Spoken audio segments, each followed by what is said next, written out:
Hello everyone, welcome to episode 4 of Let's Talk Footy featuring Toronto High Park Football Club. I'm your host Shaheen, and as always, I'm sitting here with some of the Toronto High Park coaches. Today we have Eddie, who's the Vice President of Football for our club. We have Lautaro, who's a grassroots coach, and we also have Coach Elkin back with us, who's also a grassroots coach and our U18 girls head coach. Today we're going to celebrate the return of football, the return of La Liga and the Premier League. We're going to talk about some of the Spanish games that have happened. We're going to talk about some of the Premier League games that are going to be happening. And finally, we're going to wrap up with the game again. So sit back and enjoy the show. Before we start, I have some exciting announcement. Toronto High Park Football Club has partnered up with TFC and Tim Hortons in a multi-club collaboration across Ontario to launch a new Active Start video training program to keep our players engaged in the sport in soccer. Until the health officials and the governing bodies announce that it's safe to get back outside and play. To find out more about this program, you can visit our website and get engaged. Thanks for being on the show. I just wanted you to talk to the viewers and to the listeners a little bit about yourself. You're the VP of football for the club. So Yes. maybe talk to us a little bit about your involvement with the club, what you're contributing towards, and so that we can get to know you, the listeners can get to know you a little bit. So I joined High Park, I think about 3 years ago. My oldest son, Liam, he's the 09 boys. He's a goalkeeper for one of the teams there. I was looking for a new club for him, and I'd heard very good things about High Park. I'd heard some of the coaching staff who were working there. So went out, saw one session, thought it was really good. Was really impressed at how organised and the standard of the boys and the standard that the coaches were setting for the players. So we joined. I was no longer coaching. I'd retired from coaching, and I just ended up helping the team a little bit, and I've helped the club a little bit over the last 3 years. Was working with the goalkeepers as well as Liam's team, and then my younger son Milo's team as well. And but in around February, I got asked if I would be interested in joining the board to become the VP of, football. And I got voted on the board the night before we went into lockdown. Oh. So I probably couldn't have arrived at a worse time. Obviously, the most unprecedented time in our lifetimes.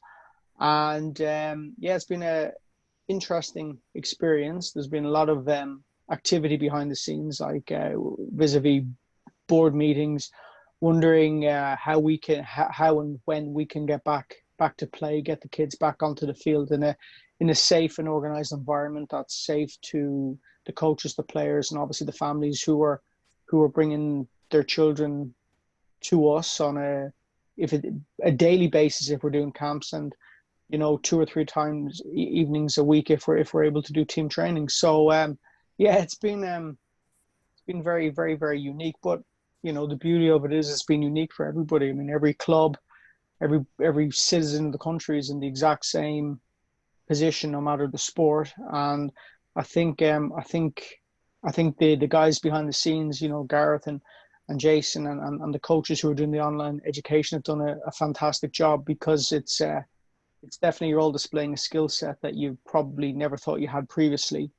And I think everything has been really well received. And I think everybody involved in the club, on the board, and on the parent side of things, us who have, the parents of the young players, have a real debt of gratitude to all you guys who've, made the club tick over as well as it has. Thank you. Yeah, it's good that you're touching on it. At this point, I'm getting a lot of emails from parents, players saying, so when are we getting back? It's approaching soon. I think very soon we'll be out. But it's good for the listeners, for the parents and players to know that we're working really hard to make sure that once we are able to get out in a safe manner, we can get out there as soon as we can. So yeah, we're guided by Ontario Soccer, who is guided by provincial and the federal governments. And once Ontario Soccer and their guidelines and the people who advise them give us the permission to go back onto the field with a preset guideline that we all adhere to, I think it's going to be really, really good, and it's going to be in a very, very safe environment. And like I've said all along during this lockdown, it's great that we don't have to make the decisions, that there's bigger brains than ours, and coming from the very top of the government down, which is going to give us the all clear, which is what we want, because we want to be guided along the way. Because, as I said, and as we all know, this is something which the whole world hasn't really faced for over almost 100 years or over 100 years. So the more guidance we can get along the way, the better it is for everyone. Absolutely. Yeah. Thank you. Lautaro, welcome to the show. How are you, man? So, I don't have the experience as the rest of the panel here. I've only been with Hyde Park for the last 3 seasons, and they were actually my first 3 seasons actually coaching at a rep level. I've been working with the U8 boys, which is a bit different than the older age groups, because they don't have weekly games. It's more of a tournament style festivals. So we practice for 2 weeks, and then once, like a weekend, we play 3 or 4 games at a time. No standings, nothing. Which is really good for the kids as they develop. But now in this upcoming summer, I had the opportunity to get a team that plays on a weekly basis. So I'm going to be working with the U10 girls, which is, I'm really looking forward to it. Of course, with the whole COVID crisis, it got a bit delayed, but transitioning from a festival format to weekly games, being able to adjust and tweak things on a weekly basis, is really, really interesting for me. This whole summer, I was lucky to be able to shadow you, Shaheen, Manu, Elkin, and I got a lot of experience working with older age groups through that, and I'm very grateful for that. So hopefully this summer things kick off soon, and we can all get back to the field. Yeah, man. Hopefully, and that's awesome. It's been great working with you for sure, and I always say this to you. But I want to know what made you decide coaching. Obviously, I think we all love the game and all that, but we all have our own unique stories. And the fact that you've just started, coaching recently, what was it that made you say, okay, this is what I want to do. I want to give it a go and see. What was Yeah, the reason? I mean, obviously, like a lot of us, like soccer has been part of my life since I was, even before I could remember. Um, and coming to Canada at a young age, I came here when I was 7 or 8. The whole system, the whole Canadian soccer system compared to back home in Argentina is completely different, right? So I grew up playing rep, and I didn't feel like I had an outlet after I was 18, right? I finished with my high school soccer, I finished rep soccer, and I wanted to pursue something in the game, but not necessarily playing. And I'm grateful that Hyde Park gave me an opportunity. I also, before this, I actually tried out a bit of refereeing, which is fun. But I was really more interested in the development side of the game. Yeah, that's awesome. I have personally always been a fan of the older players that are playing. And I always try to, any player that's interested in coaching or becoming a coach, I'm always a fan of getting them into this, because they have been there playing in the Canadian system, playing Yeah. rep soccer. So it's always great to get the feedback from these younger players that are interested in coaching, that are interested in learning the game from a different perspective, and introducing them. And then I feel like they will have an advantage that people like me or maybe Elkin or Eddie haven't had before. So I think it's a great idea for you to become a coach, and I think it will only help us improve as a country or as a club. Yeah. Elkin, welcome back again on the show. Thank you Good for to see having you me again. back. Yeah, thank you. What have you been up to since 2 weeks ago? I changed my routine a lot. Actually, I've been eating much healthier. I've been I know that this happened to everybody, that you gain some weight because you couldn't go out, and it's not the same as I was not being as active as before. But I've actually been eating a lot healthier. I felt like I was shifting a little bit from where I used to be. I used to be really athletic. I used to be really, I like to go out and play a lot. But since the pandemic happened, obviously, I wasn't able to do that. I've been eating a lot healthier, and I've been exercising. Again, I've been watching a lot of videos. I've been reading. I've been playing soccer with my friends, obviously following the protocols. But yeah, it's been good. It's been really good. You've taken a break from all those Colombian snacks, eh? Yes, from especially from all the sweets, from all the. I'm not eating salty food as much as I used to. I'm not eating rice, so it's good. Yeah. It's a good break. I feel better. I feel more energized. So Yeah. it's really good. I've personally cut out rice and bread for the past maybe 2-3 weeks. Yeah. It just feels so much lighter and so much better, man. That's hard for a Persian to do, huh? It is. It's Well, you're bringing it up. It's very difficult. So I mean, bread. I mean, I'm Colombian, so there is bakeries in every corner in where I used to live. So it's impossible to take that out of my system. But I mean, it is what it is, right? It's we gotta do it for a better, healthy lifestyle, right? for sure. Yeah. As we talked about this, I want this episode to be more of a La Liga edition, just to celebrate La Liga being back. We're all, well, not all of us. Eddie's wearing a Liverpool jersey. I think he's too excited about Liverpool winning the league, hopefully. I've waited a long time for this, exactly. Yeah. So Eddie decided he's gonna rock his Liverpool jersey, but I'm wearing a Real Madrid jersey. Elkin is wearing his Barcelona jacket, and then Lau just decided he's gonna go with Hyde I have Park. to go with Hyde Park, yeah. Yeah, I think you're gonna get some bonus points from Gareth there. But yeah, so La Liga is back. I got to see some of the games. The first game, Sevilla Betis. Sevilla won 2-0.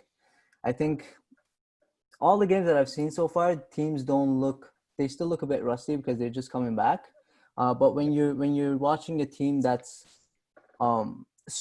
there's a big gap between the two teams. For example, between Sevilla and Betis, I felt like Sevilla was just a little bit better.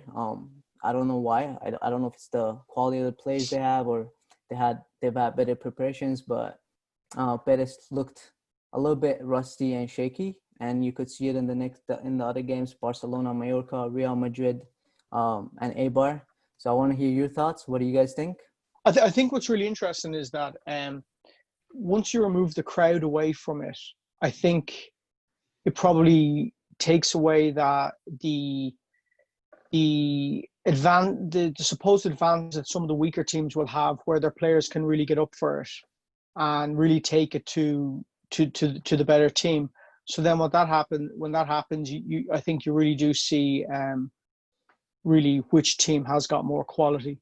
I know in Germany they've had situations where the home and away records have been kind of turned on their heads a little bit.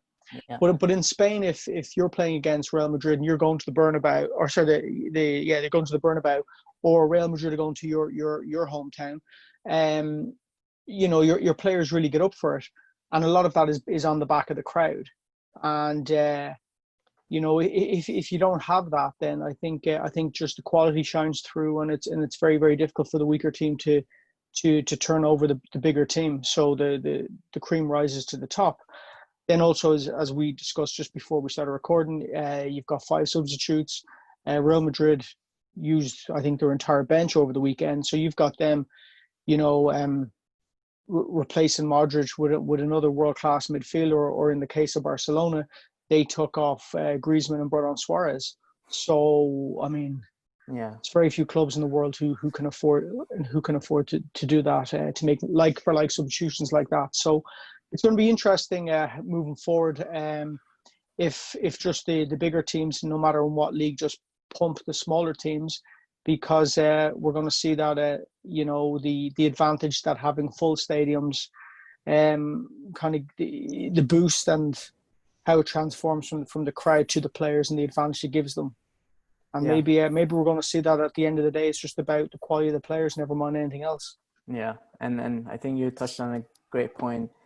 Teams that have a bigger depth, teams like Real Madrid, Barcelona, Man City, not so much Liverpool, but those teams are always gonna. I think the 25-point cushion that we have will make it okay. So yeah, everybody else can have 5 subs. Liverpool will just use 3. It's okay. But yeah, it's interesting. Another thing that was interesting, and maybe El can give us his thoughts on this. I think Barcelona announced that Rakitic was their fittest player who started on the bench. And it was the same thing with Real Madrid. Gareth Bale was announced as the fittest player after the test, and he was starting on the bench. That was kind of interesting. With Real Madrid's case, I think it's just about Bale as a player. I think Zidane, he doesn't suit Zidane's style of play and the way he wants to play. But I was very surprised to see Rakitic not starting. What do you think, Elkin or Lau? The hardcore Barca Yeah. fans. Elkin can answer this if you want. I mean, it's an ongoing situation right now with Rakitic, Artur saying that apparently they're gonna be leaving. There's some speculations. I mean, if you have the young Busquets and Arturo Vidal, who Arturo Vidal was outstanding in the first 45 minutes, right? He played really well. He scored the first goal. Arturo Vidal gives you different things. It's not necessarily the Barcelona DNA in his blood, but the amount of constant pressure that he gives to the team, the amount of wanting to retrieve the ball as quickly as possible, to deliver as quickly as possible, to find the open players. I think he's a really good player. Yeah, and he's a classic box to box. I love him. Now there were 3 defensive midfielders playing on the same time, which was Busquets, De Jong, and you have Arturo Vidal, who is a little bit more defensive minded, right? Did I think that Arturo Vidal should have started over Artur? Maybe not, but definitely over Rakitic. I think that Arturo Vidal has shown good leadership and has shown really good initiative with the team when he was playing before the pandemic, and now that when he played the game, he was really good. He's always present, right? Yeah. So I agree. I think he had, as you said, he had a great first half. But it was like that. The first half of the games was completely different compared to the second half. Like even with the Real Madrid game, in the second half, it just the quality of the game dropped. The players were getting tired. Marcelo at one point couldn't even continue playing. They had to give him some some bar or something to get him a bit energized again. But yeah, there was another interesting thing. Apparently, I kind of missed this in the Barcelona game, but there was a guy there was a pitch invader. I don't know how he got into the stadium, but apparently he. Yeah, did you see that? It's unbelievable. Yeah, I don't know how, and he didn't look that old either. He was quite young as well. Yeah, I guess the Camp Nou. It was it Camp Nou or was it in Mallorca? It was in Mallorca. Yeah. They cheaped out on the security since there was no fans. Yeah. How amazing was it to watch the Madrid game and see it? Like that's their reserve stadium. It is. And that looks absolutely fantastic. So what an advantage a club like Real Madrid has, and Manchester City have a pretty similar setup as well, but I don't think they'll be using theirs, but that they can just go to their B team stadium and it's just absolutely fantastic. The quality of the pitch was fabulous. I was actually telling one of my friends, like Iran's national team doesn't even have a pitch like that. And you're talking about like a whole country and nation, whereas Real Madrid's second team plays on a pitch like that. It's really, really good. Eddie, how excited are you for the Premier League? Yeah. It's I mean, a friend of mine is a Leeds United fan, and Leeds are going to be promoted, it looks like, to the Premier League for the first time in like over a decade, I believe. And Liverpool are going to win the Premier League for the first time in 30 years. And in February, he tweeted, "Just my luck. Leeds are going to get promoted. Liverpool are going to win the league, and the whole world's going to be wiped out by a pandemic." And I remember laughing very nervously at that, thinking that it would never happen. And of course, it happened. So I think yeah, it's exciting obviously to be back, but it's kind of hard to celebrate too much knowing what the whole world has gone through, and that Liverpool can if the results go the way I'd like them to go, Liverpool can win the league on Sunday night against Everton. If not, then it's the following week, and then it's sewn up, and it's almost anticlimactic when you've been waiting so long. But the other way to look upon it is it's the monkey off the back, right? That Liverpool have waited 30 years. And I remember when Manchester United went 26 years without winning it, you always think, well, that'll never happen to Liverpool. And here we are 30 years later, and it's taken so long. But yeah, it's good to get them back. If all the other leagues are coming back, it's good that the Premier League's coming back. But like anything else, you want to make sure that it's done in a way which is not going to make put the players' health at risk or the wider public at risk. And I guess it really just shows that how much sports is really for the people. That these sports are being brought back for the people. Obviously, the TV contracts are so heavy that they have to play the games in order to fulfill their contracts, or else the TV networks would want their money back, which would could sink quite a few clubs or put them in very, very deep water. But again, for all of us who've been essentially housebound for 3 months, it definitely makes a change from watching Netflix and Amazon Prime and Disney Channel, all that kind of stuff. And if we can avail of some great games, I mean, it's absolutely fantastic. So so it's going to be good. It's going to be interesting because Liverpool is playing against Everton. That's not an easy place to go to. I think Everton's going to give them a nice game. Yeah, but here, ordinarily, I would absolutely agree with you. But it's such an unknown because, when Liverpool play at Goodison Park, it's full. It's got 40,000 Everton fans. Now you're walking into a stadium which is empty, right? So it's really hard to know if that helps Liverpool or if it hinders Liverpool, or if it helps Everton, or if it hinders them. You never know. I mean, Everton are going to be coming out and they're going to want to make sure that they dent it for Liverpool. But the beauty for Liverpool right now is it's 25 points. If Man City win on, I think it's Wednesday against Arsenal, okay, then it's down to 22 points. But it's a hell of a lead. It's also going to suck not having your fans to celebrate with if you do win the league after 30 years. I think that's kind of unfortunate. Yeah, but I mean, like, again, the whole world has been through this, right? So yes, I would love to see a parade. Yes, I'd love to see all that kind of stuff. But not going to lie, winning the Champions League last year probably helped. So I think Liverpool fans feel pretty spoiled right now. But you know what? Just go win it again next year. Have a parade again next year. Yeah. Man City against Arsenal. Pep Guardiola against Arteta. That's going to be an interesting one because obviously Arteta was Guardiola's assistant even when the season started. So I'm really looking forward to see if Arteta has anything up his sleeves, how he's going to approach the game. I think obviously everybody can agree with us that Man City has a better squad, but you never know. Arteta has proved that he knows what he's talking about as a coach. I'm a little concerned about Arsenal at the moment. I know prior to this whole pandemic, they've been very on and off. I was reading last week they played a closed doors match against Brentford from the Championship, and they lost 3-2. Yeah. Right, so that's not a good way to warm up, especially going against Man City. Also, I think it's going to be a good opportunity. They're not really fighting for too much. I know they're fighting for a Champions League spot, but they're slightly behind. I would want to see guys like Martinelli, Saka, maybe get some minutes on the fields. The young guys. Yeah. I'm also very interested in their left back, the Scottish guy, Tierney.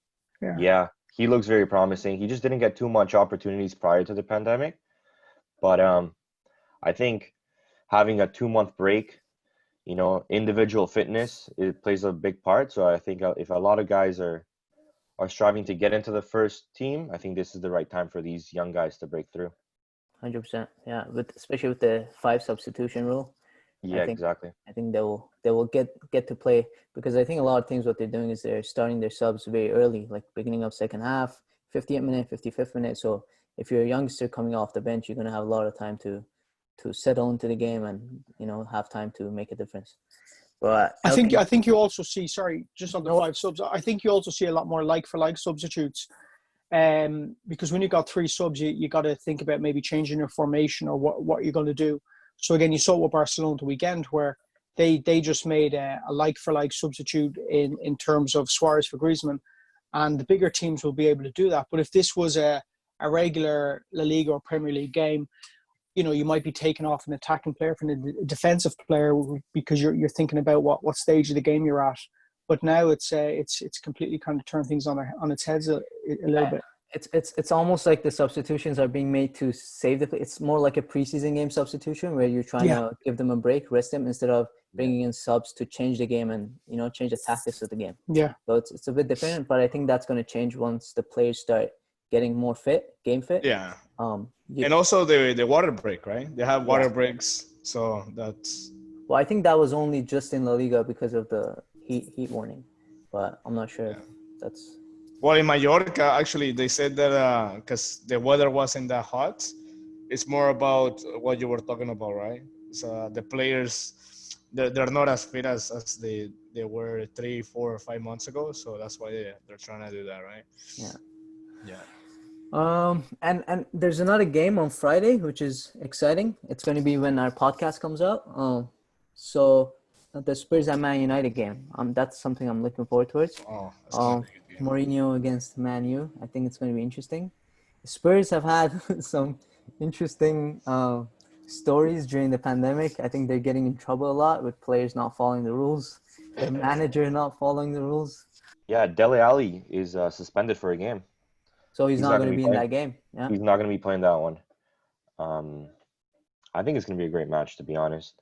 I think United were hitting their stride right before this happened. And Spurs are always a threat. Maybe in the last third they were lacking a bit, but hopefully, I'm not sure if Harry Kane's back, but he looks like he might be back. He might be never know. on the verge. Yeah. He was a big miss for them prior in the season. And Son as well, right? So I think the break kind of helped them. Yeah, recover the injured players for sure. I think with Spurs, you could say of all the teams who the break helped the most, probably Tottenham from an injury point of view, having lost Kane and Son. I mean, they were out for the rest of the season, well, the original season. So I think that benefited them the most. Also, they're in the running for the Champions League as well. So it would have been if there'd been no pandemic, it would have been very difficult for them to really challenge for that 4th place spot without Song or Harry Kane. Yeah, I agree. I couldn't agree more. 100%. I think as sad as this might sound, or wrong as this might sound, I think the break was a good thing for a lot of the teams with injuries and stuff. So let's see if they're able to take advantage of it. I have a game as usual for us to play. I've decided to last minute change it up a bit, just because the 3 of you are Barcelona fans and it wouldn't be fair, 3 against 1. So I changed it up a bit. I wonder why it's 3-1, right? I wonder why 3 Barcelona fans and only 1 Real Madrid. I wonder why. I think it's because of Messi, to be honest. I don't think it's much about Barcelona. I like Barcelona before Messi was even born. So there you I go. got my age off here. Eddie, you're wearing a Liverpool jersey, so I'm not sure. Well, so in fairness, in my defense, when you asked me to think about La Liga, all I could think about was Liverpool beating Barcelona 4-0. So I think that would be a miss for me to not wear a Liverpool jersey under the circumstances. Yeah, I agree. I like that. Yeah, you like that one. Let's just take that in. The game is going to be, what we're going to do is it's the same game that we played in the first episode of the podcast. We're going to come out with a combined Real Madrid / Barcelona starting 11. We're going to I'm going to provide 2 options per position since the 2000s. and then I'm gonna leave it up to you guys to pick it. We have three coaches, so Since the 2000s. Oh my God, easy Yeah. cake. let's see about that. Yeah. So if a player gets 2 votes, that's the player that's gonna be picked for that position. You guys good with that? Yeah. Yeah. Sounds All good. right. So for the goalkeeper position, we have Iker Casillas and we have Victor Valdez. Okay. I had to pick Oh, Valdez. that's an easy. Whoa. What about Ter Stegen? I don't know if he hasn't been there enough, I think, on Barcelona to be considered. Whoa. How many Champions Leagues he won? Who? Ter Stegen. How many He's Champions League? won Valdez- one, I think. Yeah, No, one. he's won 2, hasn't he? No. No, one. But You got to remember, Real Madrid has been dominating the Champions League for the past few years. Well, that's thankfully that's at an end now. But anyway, keep going. Yeah, I think Victor Valdez actually has more Champions Leagues to his name. Yeah, he has two. I just wouldn't be in a rush to. I think Ter Stegen's better than Valdez and Casillas, to be honest. Yeah, he's the best Barcelona goalkeeper. Yeah. But he's not in the options, guys. So okay. Your option. It has to be Casillas. It has to be Casillas. Oh yeah, Casillas. Yeah, as a Barcelona fan. The only reason Valdez is up there is because when he was playing, Barcelona never got a shot against them. He was just standing there for 90% of the game. He was very good in a couple of Champions League finals. Yeah, he's very good against Arsenal. Big moments. He also had a lot of mistakes, though. He was consistent. I think Casillas has him. Because he wasn't, to be honest, Casillas, none of the 2 options are great with their feet. I think that's where I think Ter Stegen would be better. But Casillas has had a hell of a career. I mean, I remember his first one. He was the youngest goalkeeper, or maybe still is, and to win the Champions League at 18. He came from literally nowhere. He had a World Cup winner ahead of him in Bodo Illgner, and he took his spot, German international. So, Casillas has had a marvelous career for sure. But Valdez was the typical Barcelona goalkeeper. Really, really good at his feet. Very good at setting the play going, and he did make some big saves when he had to. But I think Casillas was a better shot stopping goalkeeper. I agree, and I think Valdez was very fortunate to be playing during possibly the best Barcelona era. So I think that helped him a lot with the titles. He's a decent keeper, don't get me wrong, but was he the best? I don't know. Let's move on. Right back. Salgado or Alves? Alves, yeah. Alves all day. What do you think? Yeah. Well, you'd have Alves. to go. Alves, you'd have to go Dani Alves for sure, yeah. I agree. You can play him in any position on the field and he'll be a superstar. I disagree with that. Put him as a center back. back. Maybe. Yeah, center back, no. His biggest weakness as a player, I think, was his defensive ability as a right back. I think he was exposed a lot, but he's more like a Marcelo type of player. I think because he's allowed to be advanced and he's allowed to contribute so much offensively. I think defensively it bites back a little bit. So center back number 1, Puyol or Hierro? That's a really tough one. Well, they're 2 different kind of players. So Hierro was very, very elegant, and he was almost like a sweeper. He was very, very good at carrying the ball out of defense, and his passing range was superb. So he was very, very, as I said, elegant. He was a kind of almost like a Franz Beckenbauer type of player. While Puyol to me was a stopper. He was a brute. Like he was, very last ditch defending. He was the heartbeat, of the Barcelona team. He behind the scenes, he was the one who kept everybody's feet in the ground. So you're kind of talking about 2 different players there. Puyol was almost to Barcelona what Sergio Ramos today is to Real Madrid. Yeah. So it kind of I think you could take Hierro and you could put him into any Barcelona team, and his ability with the ball at his feet, he would have fitted in anywhere. So yeah, good luck making that decision, guys.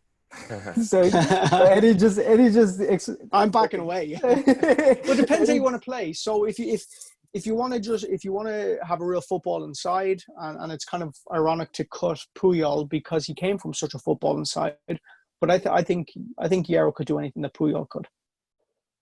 Okay. Yeah. Interesting. I'll say Puyol, just because of his tenacity and the way how he played. It was it was unbelievable. So I'll say Puyol. Lau, it's up to you, man. So that means I'm the tiebreaker. Ooh, okay.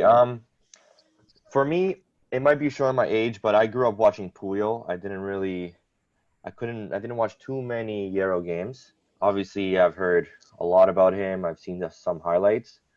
But growing up, especially with that Barcelona team, and he was a real leader. I think I'm gonna have to go with Puyol. It's very tough, but I think he was a nice contrast to the rest of that Barcelona team. He did all the dirty work, and that partnership with him and Piqué when Piqué was younger was something. Okay. All right. That's interesting because the next position, the other center back position, it's between Ramos and Piqué. Oh, Ramos. Oh wow. Yeah, no doubt. That's What about interesting. Varane? You wouldn't go for Varane? Not the same. No. No. Really? No. Yeah. All right. Yeah, I'm a Barcelona fan, but Ramos he has 9 goals now in La Liga. Did you see his goal, by the way, this weekend? He intercepted the ball all the way from the box, and it was good. And he just sprinted. He pulled a Ronaldo. He sprinted all the way to the oppositions and tapped it in. Yeah. What about you, Lau? Yeah, I have to say Ramos. The fact, I don't know how any 90th minute corner, he gets his head on that ball. Yeah, but will he be on the field until the 90th minute? What's he got, like 21 red cards? I think more. So are we sure the yellows and the reds. Yeah, we're sure we're going to see him. He's a hell of a warrior. But I'm just wondering if you've got Puyol there, do you not need to have a little bit more elegance beside because you've got two stoppers. I think Piqué's ability on the ball, I think would stand out a little bit more than me. Plus, his temperament was a little bit better too. Yeah, that's true. With Puyol, if Eddie, we're thinking tactically, yep. Eddie says Piqué. Elkin said Puyol. And I'm the Ramos. tiebreaker again. Yeah. Well, you did say Ramos originally, unless you want to change your mind. Well, if we're thinking of it tactically, the partnership with Puyol and Piqué was very good. I think Ramos and Puyol, they probably played some time with the national team. I can't really remember too much. It's too bad we can't say Ramos and Piqué then, because they've obviously played with the Spanish national. They won a World Cup together, right? I know, but then it wouldn't be fair not to have Puyol there. Yeah. You know, I think I'm gonna stay with Ramos in this one. All right, we gotta move on. All right, let's Ramos it is. Left back, Alba, Marcelo. Oh, Roberto Carlos. No. What? No. Oh my God. Then I'm out of the question. Roberto Carlos was probably one of the best left backs in history. I'm looking at the impact, right? Look at how many titles Real Madrid has won. Yeah, Roberto Carlos didn't win that much, right? Or did he? He won a World Real Cup. Madrid. No, he won the Champions League. We're talking about at the clubs. Club level, he won. What, he won two Champions League? Did he? Something 2001 and 2003, maybe. Yeah. Yeah. That's pretty good, though. I think that's very good. I think I like Jordi Alba. I like him. Oh, Jordi Alba, yeah, better than Marcelo, I think he's more. I think he's more steady going forward and defensively as well. Interesting. Yeah. So you're picking Alba. I think I go for Alba. Yeah. That's interesting. Again, it depends how you want to play, right? So if you want to have a good football inside, I mean, Barcelona and Real Madrid play very different football. Yeah. So I think you would see Marcelo hitting the end line a lot more and pulling the ball back or putting it across than you would Jordi Alba. I think Jordi Alba would probably be more short passes, little run, connecting players a lot more than Marcelo, who's just an out-and-out overlapping fullback. So I think you got to think a little bit what you want to do. I would personally love to have two Brazilian fullbacks on the team, but it's up to you guys. Elkin, well, see, that's your Real Madrid style coming through. If you want to be a true football purist like the rest of us here, maybe you might want to think about interlinking. Okay, I see. My favorite left back of all time is Roberto Carlos, but my second favorite one is Jordi Alba. Jordi Alba is so good. He's really good at connecting with other players, especially midfielders or the forwards. Uh, just like yesterday's game, Saturday's game when he connected with Arturo Vidal. Yep. Right, he's able to connect with Messi in a lot of occasions. Jordi Alba gets my point, 100%. Okay. Well, Yeah. we don't know if Messi's going to be on the team, but Lau, your vote doesn't really count much right now, but I think you would. No, I think it's going to be a sweep. I think I'm going to go with Jordi Alba as well. He's an engine. He goes up and down the field the whole 90 minutes. I was thinking back. It's not a Barcelona moment, but I remember him scoring against Italy in the finals of the Euros. What a goal 2012. that was. Yeah, that was unbelievable goal. That really proves what he is. He just runs up and down the field nonstop. I think where Marcelo lacks in the defensive aspects, I think Jordi Alba still has it covered. So I think Jordi Alba. Yeah. All right. So we are playing with a 4-3-3. So keep in mind, the holding center mid position, I have Busquets and I have Alonso. Busquets. Okay. Busquets gets one vote. I was never a big fan of Alonso. I think Busquets was really what made that holding midfielder role in the last 10 years. I think I'm going to go with Busquets as well, to be honest. Yeah. He's go ahead.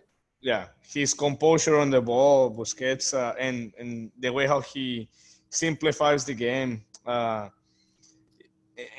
it's outstanding. I mean, I really like Xavi Alonso. His long balls were terrific. He was a great passer. Those diagonals, man. But Busquets, it's unbelievable the way how he plays, man. So simple, such a simple game.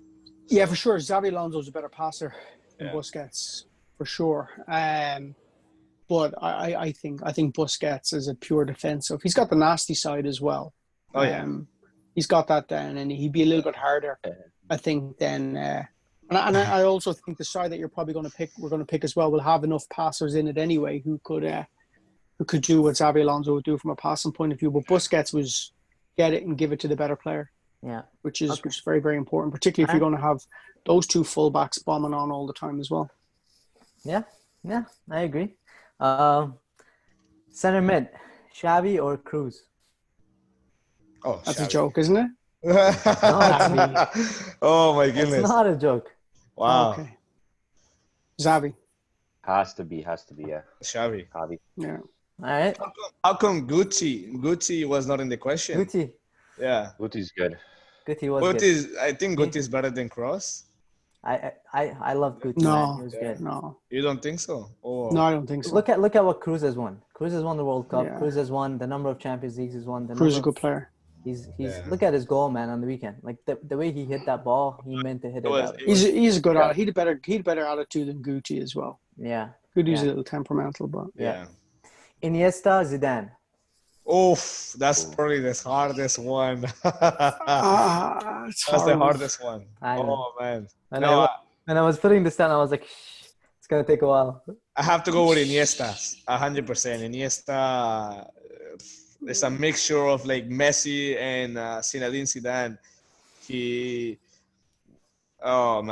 Iniesta. Iniesta.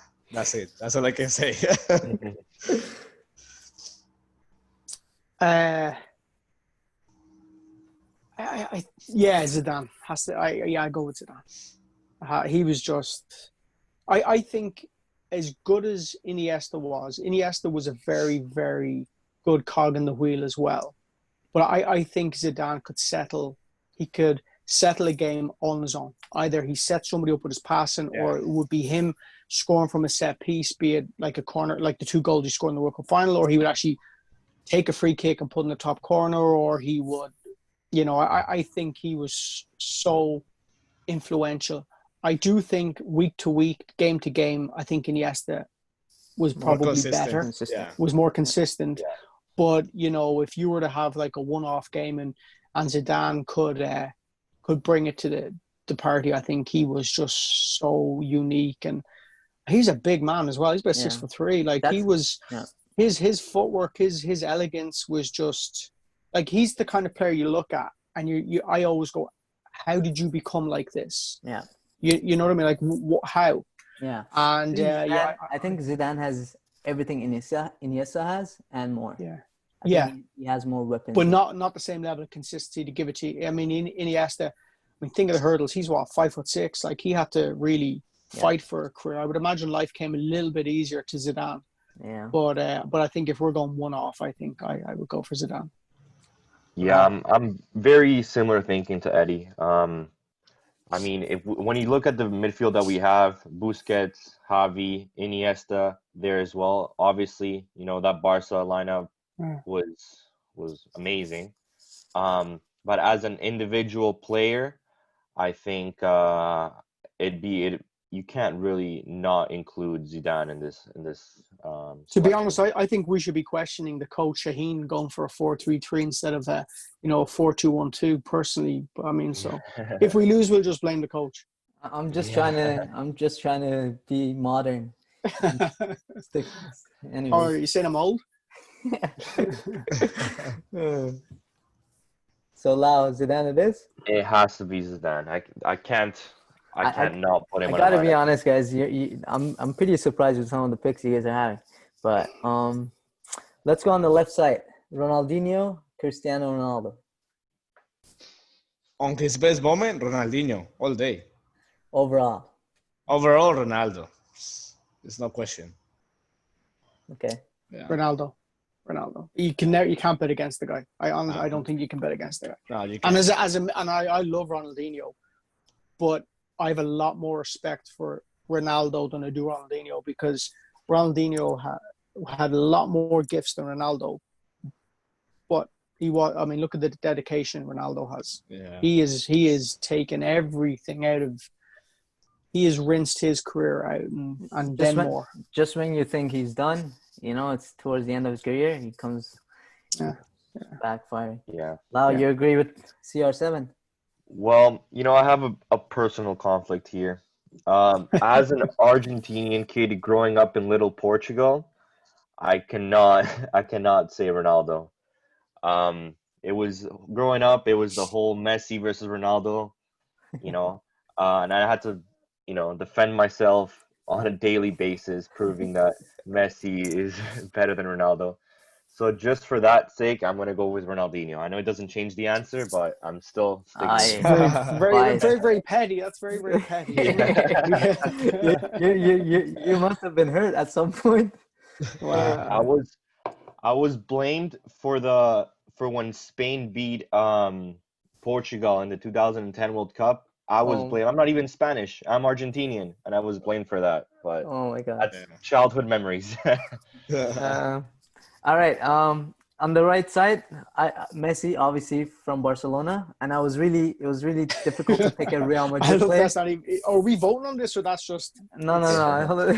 The player that's challenging Messi is. I was thinking between David Beckham or Luis Figo, but I ended up picking Figo. But nobody. Di Maria is also a good option there. Who? But obviously, Di Maria, right? Di Maria. Honestly, he did cross my mind. He did. Yeah, but obviously, it doesn't really matter who's beside Messi. Yeah. It doesn't matter. No contest. No. Yeah. Okay. Finally, we have Eto'o and Raul. What about Suarez? Come on, man. Benzema. Are you kidding me? Suarez has won 2 Champions League. No, I go for Suarez. I'm just throwing another name out there. Yeah. Yeah. Oh yeah. But also, Raul was a false 9 before a lot of teams had false 9. He was amazing. He was like a deep line striker. Yeah. But you're also forgetting the original Ronaldo. If we're going back to 2000, I have proof. I had him. R9. I had him here. So I mean, imagine him. He's my growing up. He's my idol. But I mean, I think he's better. I mean, he's definitely better than Neto, and I think he's better than Raul as well. You know what? I'm gonna give you guys. This is why I said you should be fired. Like, honestly, what's going on here, man? There's also Van Nistelrooy. Van Nistelrooy for So many for players, Real. yeah. Okay, so this is what I'm gonna do. I'm gonna give you guys an option to pick. It could either be one of these two, or it could be somebody you guys agree on. But we can't waste too much time on it, so we have to. I know it's gonna be difficult, but I'm sticking with the rules, and I'm gonna go with Raul. I think he was overall. He got really unlucky not to win the World Cup. I think that was the last time he played. He got cut right before they went to the World Cup. But he's a legend in Real Madrid. I think I'm gonna go with Raul. Yeah, he was unfortunate where he was 5 years ahead of his time. Yeah, Yeah, he was behind. unlucky.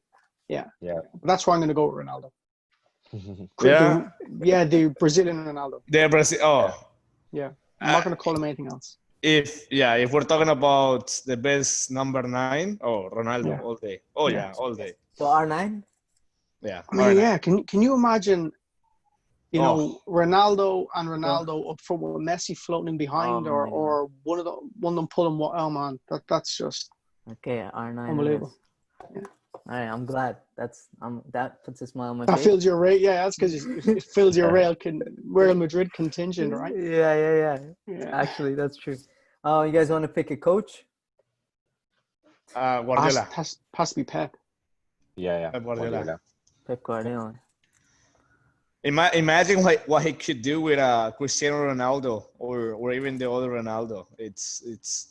You know, Shaheen was gonna go for the Iranian coach there, right? Former Real Madrid, now Iranian coach. Elkin already has his control in his hand. I saw.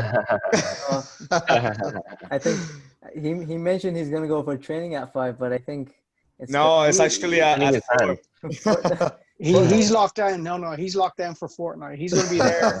His diet is going out the window because there's going to be pizza boxes everywhere as he's locked down for the next 48 hours. All right, guys. That was a lot of fun. Thank you guys for being on the show. It was my pleasure to have Thank you you. for having us. Thank you, guys. Thanks for your feedback, and yeah, I will see you guys next time. And guys, thanks a lot for everything you're doing. It's absolutely fantastic, and I think it's because guys like you, 3 young coaches coming through that have kept this club going and will be offering so much more to the club moving forward. So thank you on behalf of the parents and the board members and the old farts in the club. So that's it for today. Hope you enjoyed the show. Hope you enjoyed our discussions on the game. Remember, our club is trying to stay engaged with our players and our community through our stay-at-home program. No matter your ability or your age, there's a program that's right for you. To find out more about these, you can visit our website at thpfc.ca. Enjoy the rest of your week, and we will see you next time. Take care.